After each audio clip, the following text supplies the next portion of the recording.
Okay, Assalamualaikum. Cikgu nak sambung untuk bahagian B set 1 ni yang semalam. Okay, untuk nombor 11, kalau kita tengok dia adalah tajuk number base.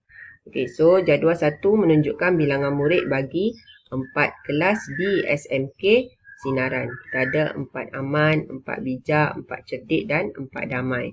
So kalau awak perhatikan setiap nombor ni yang diberi bilangan muridnya adalah berlainan asasnya. Kalau yang ni 5, 3, yang ni asas 4, yang ni asas 4. So cara dia kalau kita nak tambah bilangan ataupun tolak, kita kena samakan base dulu. Baru boleh tambah tolak lah. Okay, so soalan nombor 1. Tukarkan bilangan murid kelas 4 bijak. Okay, 4 bijak kepada nombor asas 10. Okay, so cikgu buat kat sini. Okay, so 4 bijak kita ada bilangan dia 10, 21, asas 3. So nak ditukarkan kepada asas 10.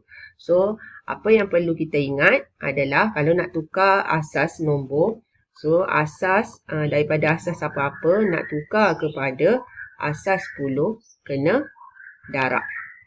Okay, guna operasi darab. Kalau tukar daripada asas 10 nak tukar kepada asas lain, guna bahagi. So, dekat sini asas 3 kepada asas 10. So, operasi dia darab. Okay, so, cara nak darab dia, mula-mula sekali cikgu dah terangkan semalam, kita letakkan nombor di atas ni bermula dengan 0, 1, 2, 3. Okay, so, kita ambil nombor yang depan, 1 darab dengan 3 kuasa 3 tambah 0 darab dengan 3 kuasa 2 tambah 2 darab dengan 3 kuasa 1 tambah 1 darab dengan 3 kuasa 0. Okay, so jawapan dia boleh dikira guna kalkulator ni. Okay, kalau awak nak kira sekali arung ni, awak kena buka kurungan. Buat macam dia buat. 1 darab dengan 3 kuasa, boleh guna yang ni. Kuasa 3. Tutup kurungan. Tambah 0 ni, kalau darab dengan apa-apa nombor, so dia ada 0. Dia adalah 0. So yang ni kita teruskan. 2 darab dengan 3 kuasa 1, 3 lah. Tambah dengan 1 darab dengan 3 kuasa 0. Okay, so jawapan dia adalah 34. So ni bermaksud 34 asas 10. Okay, so untuk yang nombor yang kedua, okay, B soalan yang kedua. Pula dia kata tukarkan murid kelas 4 cerdik kepada nombor dalam asas 9. So, kalau kita tengok murid 4 cerdik ni, dia ada nombor dia adalah 203 base 4. So, kita nak tukar kepada asas 9. Okay, so, sebenarnya dia tak boleh nak langkau daripada lain kepada yang lain ni. Tak boleh langkau terus ya. So, kena tukar dulu kepada asas 10. Barulah asas 10 boleh tukar kepada asas yang lain. So, kita nak tukar kepada asas 10 dulu. Okay, asas 10. Okay, cara dia kena guna operasi darab. Okay, so darab kita buat macam tadilah. So, letakkan nombor-nombor di atas ni. 0, 1, 2. So, dia akan dapat 2 darab 4 kuasa 2. Tambah 0 darab dengan 4 kuasa 1. Tambah 3 darab dengan 4 kuasa 0. So, tekan kalkulator. Dapat 2 darab dengan 4 kuasa 2. Tambah yang tu adalah 0. So, kita teruskan kepada 3 darab dengan 4 kuasa 0. Kalau nak congak pun tak ada masalah. So, yang ni adalah 35. 35 ni adalah asas 10. So, kita nak tukar kepada asas 9. So, bila nak tukar, kena bahagi. So, 35 bahagi dengan 9. Kita akan dapat, kita guna yang jenis jadual ni lah, senang. Okay, so 35 bahagi 9.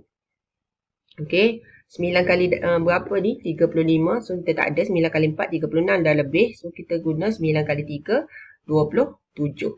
So, 35 tolak dengan 27, kita akan dapat baki 8. Okay, so, kita ambil yang ni. 3 bahagi dengan 9. Okay, tak boleh. So, 9 darab dengan 0. Dapat 0, so baki adalah 3. So, jawapan kita baca daripada bawah, dia adalah 38 asas 9. Kita tengok soalan yang seterusnya, B1, dia kata hitung jumlah. Okay, jumlah bilangan murid kelas 4 cerdik dan 4 damai dalam asas 4. Okay, so kita ambil 4 cerdik dengan 4 damai dalam asas 4. So, kalau tengok sini, kedua-duanya dah dalam asas 4. So, cara nak buat penambahan dalam asas 4 adalah 203 asas 4. Tulis dalam bentuk lazim. Asas 4. Sebenarnya kalau dalam asas 4, nombor-nombor yang terlibat adalah nombor 1, 2 dan 3. Kalau dapat nilai selain daripada nombor ni, kena tolak dengan 4. So, macam mana nak buat? Okey, so macam ni 3 tambah 1 kita akan dapat 4. Okey, so 4 ni dah lebih daripada nombor 1, 2, 3 ni. So, kita kena tolak dengan 4. So, dapat jawapan dia kosong. So, tapi kosong sini bila kita tolak tu kita kena naikkan 1 di atas. Okey, so macam yang ni pula 1 tambah dengan kosong tambah dengan 1 kita akan dapat jawapan dia 2. So, tak ada masalah lah kalau 2. So, turun je 2. Okay, sebab dia tak lebih lagi daripada 4. Kalau macam yang ni 2 tambah 2, 4. So, bila kita dah lebih 4, so kita kena tolak dengan 4. So, kita akan dapat kosong. So, bila lebih, kita akan ada 1 lah lebih dia. So, jawapan kita adalah 1020 asas 4.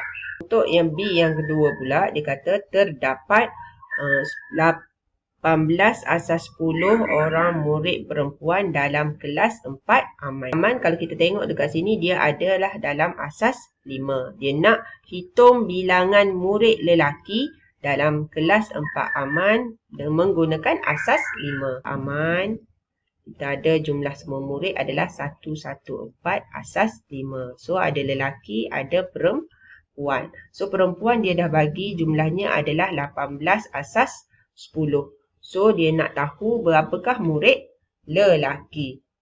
Okey, so dalam asas 5 lah. Okey, dia nak tahu berapa murid lelaki dalam asas 5. So, mula-mula sekali daripada asas 10 ni, kalau kita nak buat penolakan dengan asas 5, kita kena tukar dulu 18 asas 10 ni kepada asas 5. So, cara nak tukarnya kita boleh guna yang bahagi saya ajar tadi dah. So, 18 bahagi dengan 5, kita akan dapat 3. So, 5 kali 3 maksudnya 15, baki dia adalah 3. So, 3 bahagi dengan 5, so kita akan dapat kosong. So, baki 3. So, dia adalah 33 asas 5. So, kita ambil jumlah tadi, jumlah kelas 4 aman adalah 114 asas 5, tolak dengan bilangan perempuan asas 5, 33 asas 5. So, bila kita tolak dengan 3, kita akan dapat 1. Okey, so 1 tak boleh tolak dengan 3, kita pinjam dengan sebelah. So, sebelah dia ni jumlah pinjaman dia hanya 5 lah sebab dia asas 5. So, 5 tambah dengan 1 dapat 6. 6 tolak 3 dapat 3. So, maksudnya dia adalah 31 asas 5. Ni adalah jumlah lelaki. Okey, untuk nombor 12, okey, yang ni adalah tajuk logical reasoning. Okey, determine the truth value. Okey, nilai kebenaran bagi pernyataan bergabung, iaitu compound statement. Okey, so compound statement ni dia ada satu adalah atau, satu lagi adalah dan. And. So, T tolak dengan 2 sama dengan T. Okey, so kita kena nilai sama ada sebelah kiri dengan sebelah kanan ni yang mana betul, yang mana salah. Okey, so contohnya kalau yang ni T tolak dengan 2 adalah sama tak dengan ni. So kalau kita kira T kali T, so dapat T kuasa 2. T darab dengan negatif 2 dapat negatif 2T. So betul lah. So persamaan sebelah kiri ni betul. True. Okey, so yang sebelah kanan kita tengok 3V bermaksud V darab V darab V darab V. So kalau yang sebelah kanan pun betul. So menggunakan atau. Okey, so cikgu ada buat nota di sini. Kita ada kalau betul dengan betul untuk dan. Yang tadi atau Okey, so untuk atau, kalau ada betul dengan betul, jawapan dia adalah betul lah. Kalau betul dengan salah, so jawapan dia betul, true. Kalau false dengan true, so jadi true juga. Kalau false dengan false, baru dia akan jadi false. Okay. Untuk dan pula, untuk dan nota dan. Okay, so yang ni kita fokus pada yang ni. Okay. So kalau pernyataan true dengan true, true. So kalau false ada satu yang salah dan satu lagi tu betul, true. So dia akan jadi false. True, false dia akan jadi false, false, false akan jadi false. So perbezaan di sini adalah kalau atau kebanyakannya betul. Manakala kalau dan hanya yang betul, kedua-duanya betul sahaja akan jadi pernyataan tu benar. Okay, so kalau kita tengok pada soalan kita tadi dia kata yang ni pun true, true guna atau. So dia adalah true. So yang ni adalah true. Okay, kita tengok yang kedua pula. Sebuah segitiga mempunyai 4 bucu. So salahlah pernyataan ni adalah false. Sebab segitiga bucu dia ada 3 je. Sebuah segi empat sama mempunyai 4 sisi yang sama panjang. Ya, betul. So menggunakan perkataan dan. Penyambungan compound sentence dan. So maksudnya kalau untuk dan, kalau ada satu je yang salah, maksudnya dia akan jadi false. Okay, untuk yang ketiga pula, semua nombor positif ialah nombor genap. Nombor positif ialah nombor genap. Maksudnya nombor positif tu 1, 2, 3, 4. So tak semestinya genap ya, bukan semua ya. So maksudnya sebilangan. So pernyataan ni adalah false. Okay, menggunakan atau. Semua nombor perdana ialah nombor ganjil. Nombor perdana bermula dengan nombor 2. 2, 3, 5, 7. So 2 ni adalah nombor genap. So dia adalah false. So bila false, false guna atau memang akan jadi false. Untuk 12B, dia kata bentukkan satu implikasi. So bila satu implikasi, kita akan guna if and only if. Pertama kita ambil yang ni lah. So, okay, kuasa 3 sama dengan 64 dan ayat yang kedua kita ambil okay, sama dengan 4. Atau dalam bahasa Melayu, jika dan hanya jika. Samalah ayat ni. So, untuk ada satu ayat saja. Okay, untuk D, okay, soalan D, dia kata diberi bahawa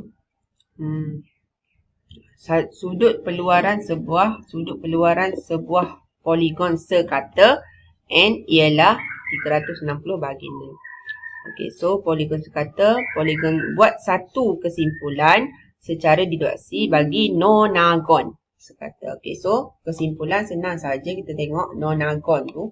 Nonagon adalah sisi 9. So bila sisi 9, N tu adalah bilangan sisi. So kita ambil 360 bahagi dengan 9. Sama. So 40. Ni sahaja dia punya kesimpulan. Okay, nombor 13. Raja menunjukkan sebuah segi 4 tepat. Okay, segi 4 tepat. PQST. Okay. Buktikan bahawa luas kawasan berlorek adalah yang ni. Okay, so cara kita nak buktikan, ni maksudnya jawapan dia lah. So kita nak buktikan, maksudnya kita pun buatlah luas kawasan berlorek. So luas kawasan berlorek, kalau kita tengok luas segi 4 tolak dengan segi 3 tu. Okay, so segi 4, sisi bawah dia adalah 2x tolak 4. So lebar dia adalah x tambah 1. Okay, untuk segi 3 pula, dia punya ni adalah, yang ni segi 4 ni kalau kita perhatikan dia sampai sini. So make sure ada tambah 3 belakang ni. Untuk segi 3 pula dia sampai sini sahaja. Okay, so kita ambil 2x tolak 4. So ketinggian ni adalah samalah dengan segi 4 iaitu x tambah 1. So luas untuk segi 4 adalah panjang darab lebar. Kalau luas untuk segi 3, 1/2 darab dengan tapak darab dengan tinggi. So panjang darab lebar, so kita ambil yang ni. Okay, cikgu buat pen warna lain. Okay, so yang ni adalah kita ambil 2x tolak 4 tambah 3 bermaksud 2x tolak 1. Didarabkan dengan x tambah 1. Okay, yang ni pula 1/2 tapak dia 2x tolak 4 darab dengan x tambah 1. Okay, so ni kita kembangkan. So dia dapat 2x kuasa 2 tambah 2x tolak x tolak 1. Kena kembangkan lah. Kalau tak nak bagi salah, awak buat anak panah ni. Okay, tolak. Make sure ada kurungan sini. Kena berhati-hati sikit. Okay, yang ni adalah cara nak selesaikan dia. Kita selesaikan yang kurungan. Sama kurungan dulu. 1/2 letak depan. Okay, so 2x darab dengan x. 2x kuasa 2 tambah 2x tolak 4x tolak dengan 4. Okay, so kita selesaikan sehingga akhir. Okay, yang ni dia akan jadi 1/2 2x kuasa 2 tolak 2x tolak 4. Okay, so ni darab dalam. Okay, sambil kita letak negatif. Okay, so dia akan jadi negatif. Yang ni jadi x kuasa 2. Negatif positif. Negatif jadi positif. X. Negatif positif. Negatif positif. So 2 darab 4 dapat 2. Okay, so yang ni kita salin. 2x kuasa 2 tambah x tolak 1. So kita gabungkan yang mana yang boleh sama unknown dia kita selesaikan. So yang ni 2x kuasa 2 dengan yang ni. So dia akan jadi x kuasa 2. X sahaja tambah x dengan tambah x. So kita akan jadi tambah 2x. Tolak 1 dengan tambah 2. Kita akan jadi tambah 1. So dapatlah kita punya function fx tersebut. Sama kan?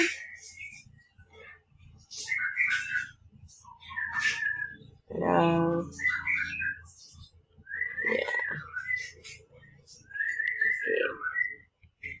Okay, untuk soalan B, okay, dia kata tandakan pintasan X dan pintasan Y bagi graf di atas ni.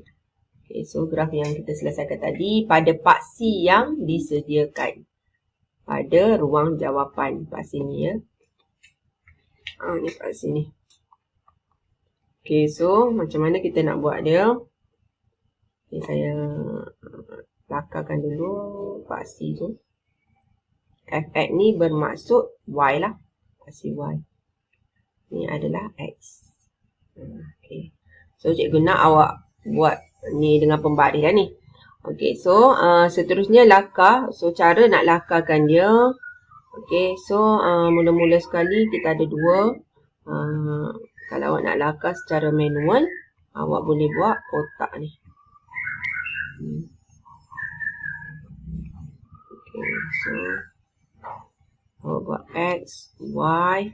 Awak ambil beberapa titik yang perlu.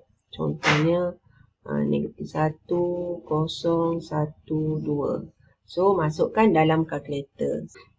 Okay, untuk guna kalkulator, masukkan data ni dengan lebih cepat. Okay, so kita guna alpha x kuasa 2 tambah 2 alpha x tambah, kita masuk persamaan dia. Ni. Tambah dengan 1. Okay, lepas tu tekan calculate. Okay, dia tanya x berapa. So kita masukkan ni. Negatif 1, 0, 1, 2 tu kita masukkan negatif 1 dulu. Negatif 1. So sama dengan, so kita dapat jawapan kosong. Kalau kita masuk calculate lagi, kita masukkan pula kosong. Kosong. So jawapan dia adalah 1. So kita boleh tulis jawapan yang ni adalah kosong. Yang ni adalah jawapan dia 1. So kita tekan calculate lagi. Tanya berapa lagi, kita masukkan 1. So jawapan dia adalah 4. Okay, tekan calculate lagi. Kita tekan 2. So jawapan dia adalah 9. Okay, so kat sini kita boleh buat ni lah illustration lah. Lakaran graf. So, kita lakar dulu. Sini negatif 1, 0, 1, 2. Okay, so kalau negatif 1, graf dia akan jadi 0 untuk paksi Y. So, kita tanda paksi Y 0. Okay, kalau untuk 0, dia akan jadi 1. So, 1 kat sini. Kalau 1, dia akan jadi 4. So, sini 2, sini 3, sini 4. Tanda dekat 4. Kalau 2, dia akan jadi 9. Atas lagi lah. So, 8, 9. Sini. So, kita buat freehand ke atas. So, yang ni sebenarnya awak boleh buat kuadratik dengan sambung sikit lagi ni. Awak try buat negatif 2. So, tekan calculate. Negatif 2. So, dia akan keluar 1. So, kalau untuk ni, dia akan jadi 1. So, kita tekanlah di sini. Kita tambah sikit graf kita. Negatif 2. Dia akan jadi 1. So, kita tambah graf kita ni. Ni adalah cara manual. Dia jadi bentuk lengkungan sebab dia adalah kuadratik. Biar nampaklah bentuk lengkungan tu. So, soalan dia nak sketch biar nampak pintasan X dengan pintasan Y. So, pintasan Y di sini, pintasan X di sini. Ni, dia boleh tanda untuk tunjuk pada pemeriksa kertas. Cara yang kedua untuk buat graf adalah kita guna persamaan tersebut, iaitu Fx sama dengan X kuasa 2 tambah 2X tambah 1. So, dia nak tahu pintasan X dan pintasan Y. Okay, so semalam saya dah bagi tahu kalau dia nak tahu pintasan X, maksudnya Y sama dengan 0. Fx ni adalah Y. So, kita gantikan. So, Y 0 sama dengan X kuasa 2 tambah 2X tambah 1. So, kalau kita nampak ni adalah kuasa 2, kita boleh tekan kalkulator guna EQN. So, tekan 3 kali mod, kita akan dapat EQN 1. So, kita tekan degree. Degree 2. So, masukkan A1, B2 dan 1. So, kita akan dapat nilai X adalah negatif 1 untuk kedua-duanya. Maksudnya nilai X dia negatif 1. Okay, so 1 untuk pintasan Y. So kita bila pintasan Y, so maksudnya X sama dengan 0. So kita masukkan dalam formula. So kita masukkan X tu sebagai 0. So sini 0. Sini pun 0. So dia akan jadi 3 lah. So, 0 kuasa 2, 0, 2 kuasa 0, so tinggal 1. So, Y sama dengan 1. Okay, so kita ambil ni, kita pun plot lah pada graf. Okay, so graf kita ada paksi Y. So, pada Y dengan ada paksi X. Okay, so kalau Y 0, so sini 0, dia punya X adalah negatif 1. So, negatif 1 di sini. So, kita tanda. Okay, so, negatif 1. Untuk X sama dengan 0. So, X sama dengan 0. Kita punya paksi Y dia adalah 1. Di sini. So, kita tahu bahawasanya kalau kuasa 2 maksudnya kuadratik. Kita buat macam ni. Dah jadi. Soalan seterusnya dia kata diberi graf fx x kuasa 2 tambah 2x tambah 1 ni untuk wakilkan x lebih besar daripada n. Okay, so kita nak tahu nilai n ni. Okay, so caranya kita tengok pada gambar rajah. Okay, sebenarnya dekat sini ni 2x tolak 4 ni kita tahu bahawasanya panjang ni tidak boleh kurang daripada kosong lah ataupun sama dengan kosong. Kenapa dia tak ada macam panjang negatif? Kalau kita tanya panjang pembaris awak berapa? Negatif 15 cm. Tak ada negatif. So maksudnya kita kena buat 2x tolak 4 ni kita assume dia sama dengan kosong ataupun lebih besar daripada kosong. Okay, so kita assume lebih besar daripada kosong lah. Kita tak boleh buat sama dengan kosong. Okay, so bila kita assume lebih besar daripada kosong, kita kira nilai x. So x lebih besar daripada, kita pindah negatif 4 ni kita dapat 4. So pindah 2 bahagi 2. So maksudnya X lebih besar daripada 2. Okay, kita compare dengan yang soalan yang diberi ni. So X lebih besar daripada 2. So bermaksud N kita adalah 2. So N sama dengan 2. Okay, sebagai explanation your answer ni, okay, awak boleh buat ayat dia. Okay, oleh sebab panjang QR tidak boleh bernilai negatif atau sifar, maka 2X tolak 4 lebih besar daripada 0. Lepas tu awak selesaikan ni, barulah dapat jawapan X lebih besar daripada 2. Okay, so untuk nombor 14, okay, yang ni adalah transformation. Okay, dia kata darjah 7 menunjukkan 2 buah segi 4 dan 3 buah segi 3. Okay, dia ada segi 4 ada 2, segi 3 pun ada 3. Okay, sisi segi 4, okay, Hij ialah imej bagi segi 4 ABC. Okay, so bila imej tu kita tandalah dulu. Cikgu buat dengan pen merah ni, imej yang mana objek. So Hij ni adalah imej bagi yang ni adalah objek. Okay, di bawah satu pantulan. Okay, so pantulan ni maksudnya ada cermin lah. Cermin. Nyatakan paksi pantulan itu. So kat mana cermin dia? So kita tengok D dengan K. Okay, so macam berhadapan. J dengan C ni berhadapan. So maksudnya kita kira lah ni ada kotak antara D dengan K ni ada 4. So kita bahagi 2. So sinilah. Yang ni ada 2 bagi 2 dapat 1 kotak. So cermin dia di sini. Okay, so cermin ni kita kena nyatakan dalam persamaan lah. So persamaan ni maksudnya cermin ni potong pada nombor 5 pada paksi X. So X sama dengan 5. Okay, so garisan pantulan dia adalah X sama dengan 5. Okay, untuk yang kedua pula segi 4 LMN. Kita cari LMN. Yang ni segitiga LMN ialah imej. Yang ni imej bagi segitiga EFG. EFG di sini. So yang ni objek. Di bawah suatu translasi. Translasi tu yang kita buat ni. Atas bawah tu. Okay, so dia kata nyatakan translasi tersebut. So kita kena ambil daripada objek kepada imej.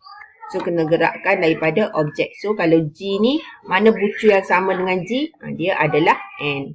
Okay, kita kena pasti daripada petak-petak ni lah. So sini ada 3. So bawah ni pun ada 3. So F ni bersudut tepat 90 sama dengan M.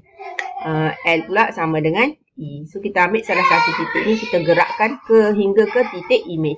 So yang ni kalau kita gerakkan mesti gerak paksi X dulu. 1, 2, 3, 4, 5, 6, 7, 8. So 8. So maksudnya paksi X kita 8. Paksi Y pula naik ke atas maksudnya positif 1, 2, 3, 4. So 8, 4. So translasi kita adalah 8, 4. Okay, untuk nombor 3 dia kata segitiga PQR ialah imej bagi segitiga EFG. So kita tanda dulu PQR ialah imej bagi segitiga EFG. So yang ni adalah objek di bawah suatu putaran. Okay, so maksudnya bila putaran objek ni pergi kepada imej. So kita boleh ambil satu titik. Okay, maksudnya dia ke titik yang satu lagi. Kita padankan dia. Okay, so titik P sama dengan E lah. Okay, kita buat anak panah ni. Okay, lepas tu nyatakan arah sudut dan pusat putaran. Okay, so cara dia adalah cikgu ambil satu titik yang dekat. Titik sepadan, bucu sepadan iaitu Q dengan R. Okey, cikgu sambungkan. Awak boleh sambungkan dengan pembaris.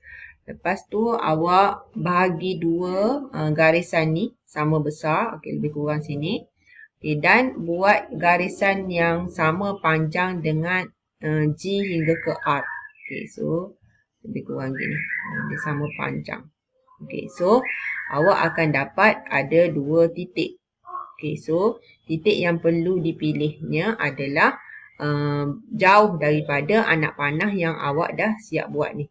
Okay, so titik yang jauh tu adalah di sini. So ni adalah pusat bulatan. So kita baca dia adalah 9 negatif 1. So kita letak 9 negatif 1. Tu adalah salah satu teknik untuk cari pusat bulatan tanpa menggunakan jangka lukis. Okay, untuk seterusnya, soalan B diberi bahawa sisi segi empat ABCD dan sisi segitiga EFG masing-masing mewakili luas 118 dan 9. Okay, kita tanda dulu pada ABCD iaitu 118 dan 9 untuk EFG. Okay, 9. Okay, so dia kata hitung luas dalam M untuk kawasan yang berlorek dalam rajah. Okay, so kawasan berlorek. Okay, untuk kawasan berlorek ni, dia adalah segi 4. Sama dengan yang sebelah. Okay, dia adalah image dan ni adalah objek. So, luas pun akan jadi sama. So, segi 4 tu adalah 118. Tapi dia nak hanya kawasan berlorek. So, maksudnya, segitiga ni kita kena buang. So segitiga ni adalah image bagi objek EFG ni. So maksudnya sama juga dia punya luas dengan EFG iaitu 9. So kita kena tolak dengan 9, tolak dengan 9. So boleh. Okay, so kita akan dapat 100. Okay, untuk soalan nombor 15, okay, dia kata Raja menunjukkan sebuah prisma tegak dan dengan tapak segi 4 tepat. Okay, so ni tapak dia. ADBC. ABCD terletak pada satah mengufuk heksagon. Okay, okay, lukis skala penuh. Draw daripada prisma X itu dari pandangan X. So maksudnya awak berada di sini. Ni awak ni duduk kat X ni. Macam mana awak tengok? So bila kita berada di sini, kita akan nampak bahagian depan ni sahaja. Atas kita tak nampak. Okay, so kita hanya perlu lukis dengan skala penuh ya. Okay, so lukis yang ni 4 cm guna pembaris. Ukur 4 cm. Yang ni ukur 6 cm. Yang ni ukur 3 cm. Sebab kita tahu sini belakang ni 3. So sini pun 3. Belakang ni 2. Sini pun 2. So ni kita ada lebih semua sekali 4. So sini 3. Maksudnya lebih sini 1. Sini 6. Maksudnya sini ada 2. So sini adalah 4. Okay, so kita ikut skala dia. Sini 4. Sini 1. Tulis setiap ini ditulis. Sini 2. Sini 1. Sini 3. Okey. Tu sahaja. Awak tak perlu pun tulis dia punya bucu. Nak tulis pun tak ada masalah. Tulis je F, E. Sebab kita nampak F dulu. E di belakang. Yang ni pula G, H. Kita nampak G dulu. Ni J/I. Ni K/L. Yang ni B/C. Yang ni A/D. Okay, untuk soalan A2 pula, dia kata dongahkan prisma dari Y. Okay, so awak berada di sini. So, apa yang awak nampak di sini adalah, inilah muka depan ni. Dengan yang depan sini sahaja. Okay, yang berada di sini awak tak nampak. So, awak bila kita akan nampak macam ni. Okay, yang ni yang pertama ni. Itu yang ni. Okay, lepas tu kita sambung yang ni ke atas.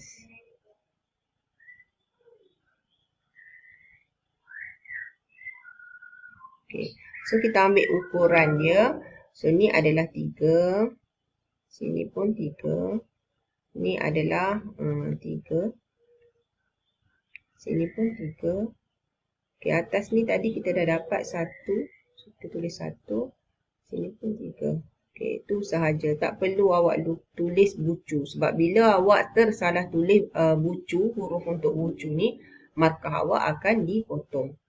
Untuk soalan B, sebuah prisma tegak dipotong dan dikeluarkan daripada prisma rajah 8.1. Pepejal yang tinggal adalah seperti yang ditunjukkan dalam rajah 8.2.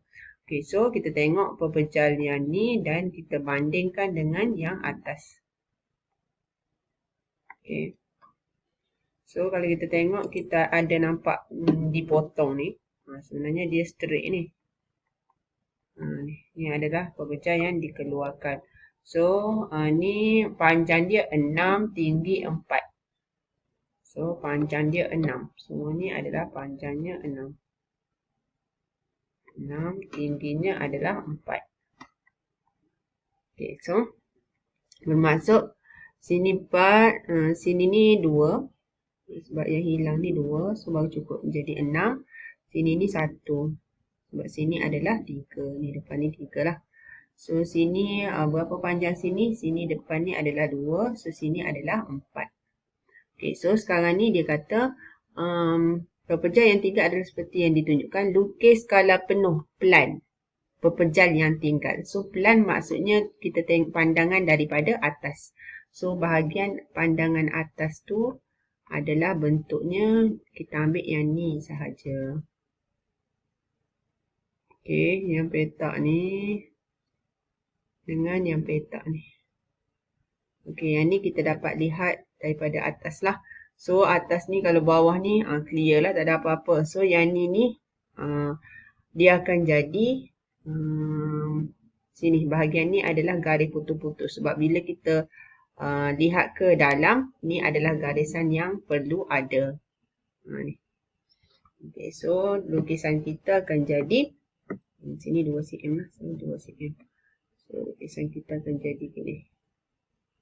Lukis dulu bentuk segi empat yang asalnya ada 2. Okay, so sini adalah 2 cm. Sini adalah 3. Sini pun 3. Sini ni adalah 4. Okay, sebab semua sekali adalah 6. Okay, so sini kita potong tengah. So dia adalah 2 cm. Okay. Okay, so tulis macam tu je.